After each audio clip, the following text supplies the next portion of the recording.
Right, so hi, we have a wonderful volunteer ankle here that we're going to be strapping, and the idea of the strapping is to try and prevent this movement, inversion as we call it, eversion being the other way.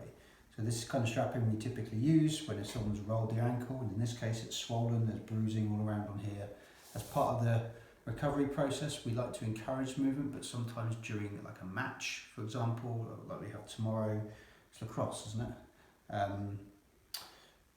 We need to prevent any further damage. We need to protect the joint. Okay, so we can use two types of tape. We've got an under wrap and a what we call more structural tape.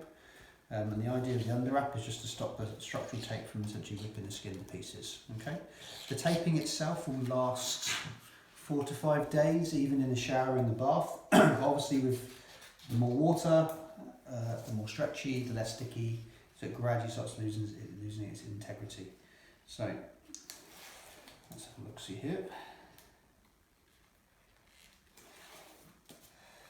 So you just bend the ankle slightly and just hold it there, please.